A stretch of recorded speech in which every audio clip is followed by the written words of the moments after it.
And you didn't try and start it, I presume? No, not at all. No. Didn't attempt it at all. And did they give you one key or two sets of keys? It was one key. One key. All right. One key with a little book. Yeah.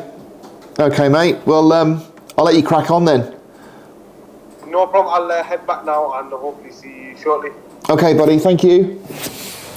Well, guys, here it is, our new project vehicle for the channel, our L322 TDV8 Range Rover. Oh, just a second. There we go. That's better, isn't it? It's never looked so clean, I've got to be honest. So yeah, this is our new project vehicle. It's an L322 Range Rover. It's the TDV8 3.6. It's an 07, it's done about 145,000 miles. It was bought from auction as a non-runner. And as I said, if you saw the short earlier this week, we actually paid less than four figures for this whole car, including auction fees, which was an absolute bargain, or was it? We don't really know if it was a bargain because it doesn't run. So on the auction, it was advertised as a non-runner with no power going to the starter motor. So that is obviously the first job we need to look at. But before we try and fix it, let me show you around the vehicle, give you an idea of what we've got to work with. Now, I'm not a 322 specialist, so you'll have to forgive me if I get any of this wrong, but from what I've been told, this is what we've got. So we've got a slightly facelifted grille. So this is probably an interim facelift, and it's obviously in the black, full black. It's got a black pack on it as well. I think the thing I like about this model of the Range Rover the most is the fins, the shark fins on the side. And it's really good that they've actually reintroduced those now on the new Range Rover. Obviously they've dropped it down from the vents and gone all the way along, but I just think that makes it a little bit more modern looking, even though it is a 2007. With the right touches, it's a fairly timeless design. I think it really has aged well. Things that I have noticed since getting it, we've got a bit of a droopy rear wiper. We've got some marks on the rear bumper here, which is interesting because there's no tow bar fitted, unless it's been taken off, but I can't see any evidence of it having a tow bar fitted. Bodywork wise, she's pretty clean. So we've got a little bit of crust on this rear wheel arch here. There's no rust on the arches. I'll show you that in just a second. Again, these rivets are just popping through here. I think that's had a repair, so we could possibly do that a bit nicer if she is worthy. And in other words, if she actually runs. Same sort of thing over here that you can see these pop rivets have come out. Maybe it had some front mudguards fitted, that's what I'm guessing. Yeah, I'm pretty sure it's had front mudguards actually. So maybe that's something we should put back on just to cover those holes. And then again, on the rear here, a little tiny bit of blistering, same as on the other side, but not too bad. One thing which you did hear in the beginning of this video is it came to me with this huge scratch on the side, which wasn't in the pictures, and it's obviously been done at the auction site, and you can see what's happened. It's been caught on something all the way along, including these fins, and sadly, including both door handles. That's a shame because otherwise it's actually in pretty good nick. Interior wise, it's got full black interior, it's got DVD player, it's got TVs in the headrests, it's got multi-changer, it's got heated seats, it's got cooled seats, it's got heated rear seats, it's got heated steering wheel. Really is a hell of a lot of car for the money, but is it just a massive paperweight? Is it even going to go? Is it going to do anything?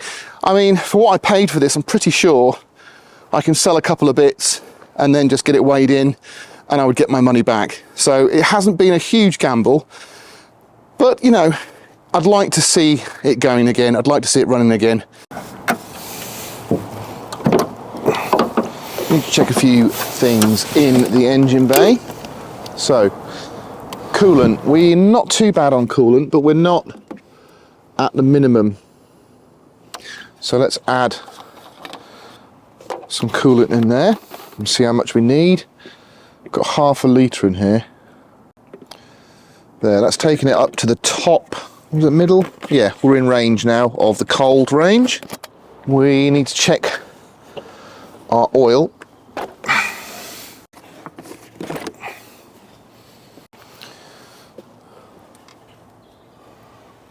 Right, so first thing I've noticed is luckily the EGR valves have been blanked off, which is a good sign. So you can see here we've got blanking plates on here.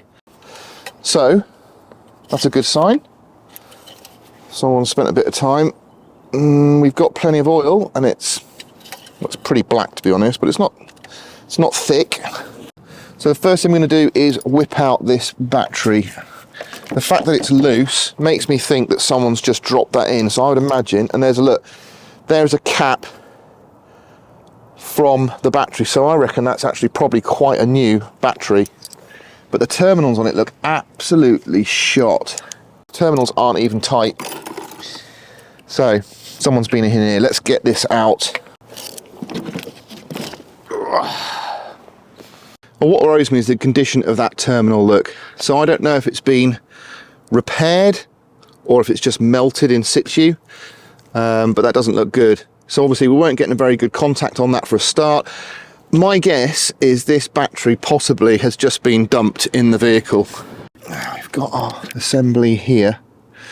So I did want to check the fuse in here. So there's a 400 amp mega fuse in here. So what I'm going to do is I'm just going to check that I've got continuity through there. That's interesting. So we've got nothing there. There should be.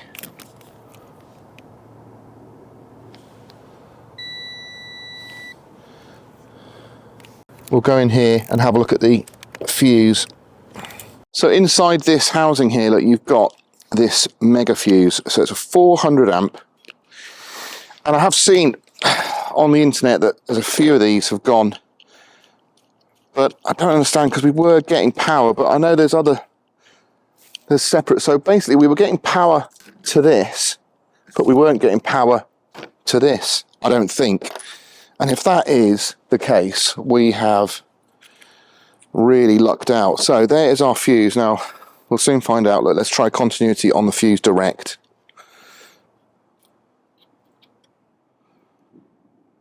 Nope.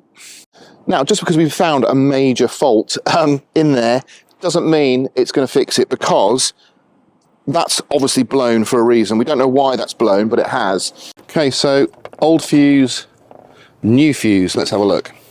So we are literally just looking for continuity, because on this one, we got nothing. On this one, yes. Right, we're in. Let's get this fitted and see what happens. Okay. Now these batteries, this was £150, but I'd luckily have a Halfords card, so it was a bit cheaper than that. I think it was about £118. Okay, so that's about as much as I can do as far as the electrics go. Let's get inside with the OBD reader and see what's going on. Right, I'm really trying not to get too excited here, because I haven't done anything. You've literally just seen me put the battery on. We have got lights. They all seem to be working. I'm not going to touch anything yet until I've used and got the OBD connected. Okay, this is interesting. What I've done is I've just gone into the glove box and found my EGR pipes. So does that mean it's been changed recently? And we've got a little receipt in here, dated August 2022. Scan test vehicle for engine light, EGR faulty, smoke test vehicle for air leaks, no leak found, fit, EGR blankos supplied by customer. Okay, so I wonder if they've done it and it's not been remapped, because it would definitely need a remap if it's had those removed. Do you know what? There's so much data in here, so many fault codes, that I think what I'm going to do is just going to do a quick erase, and we'll just see what happens. I mean, what else can we do? We know we've got power to elements that we didn't have power to before. And I'm getting itchy fingers. I want to touch stuff and make stuff work. God, blimey, right, so quick erase. Do you know, a little valet on this and it would look mint. Now, before we start it, I have got 20 litres of fuel. And I'm going to put that algae removal liquid in there. I don't know what it's called, I'll show you in a minute, but I did that on the Discovery because it'd been stood for like 6 months, and this has been stood, I think, for 6 months as well. So the fuel in there is going to be shocking. It's going to be full of contaminants. It might have even blocked up and started to block up where it's been sitting. The gauze on the pickup for the fuel, so we're going to put fresh fuel in there and that additive shock treatment, and that just means we're in good stead if we can get it running. We've done fuel, we've done the fuse, we've put a new battery on there, we've cleared all the codes, we've done a vehicle reset. I guess all that's left now to see if she'll start. I'm expecting a click.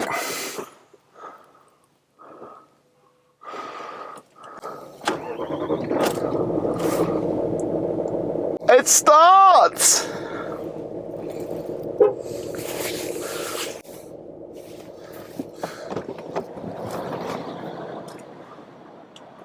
Wow, it starts. Oh my God, that's unreal. Okay, so literally she starts, she's running, she's not even billowing out smoke somehow. How is that even possible? Let's, oh, the mirrors don't move. So we got a control mod. Oh. I think I'm going up. Let's put, that's not working. Right, we're not getting anything from the infotainment system. Vehicle lifting slowly, that's good. Let's have a quick look. So look, I cannot say that this is going to be the case with every TDV8 Range Rover. Absolutely not. But that was an easy fix. That was an easy fix. And she runs like a dream at the moment. Now, I've just shown the guys and they're all like, sell it now while it's working. Is that something I should do? I mean, I've got it going. Right, have we got any heat? There's nothing coming from the main control module, so that is a problem. We haven't got any heat. Oh, we've got heated seats. Don't have any blowers, so that is going to be a fuse, most likely. Does the handbrake work? Fuck off. Oh my God, the handbrake works. I mean, just how? Just honestly, how? Let's go back into regular mode and see if we're dropping. Oh my God, I'm so excited. Right, so we got heated steering wheel. We got heated seats. Let's get those bad boys on. We haven't got any of this air conditioning stuff or any of the infotainment system, but yes, that's a module, but it could be easily a fuse or a relay. Right, we've got it running. Do we take it for a drive? Should we do that? Just round the block. Okay. Let me just switch things off. We're moving. We're moving. Unreal. Let's see if reverse works. We fucked otherwise.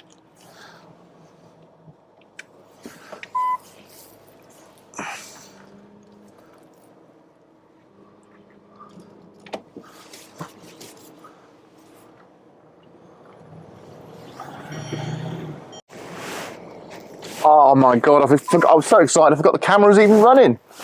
But, and do you know what else? The heated steering wheel works. Oh yeah.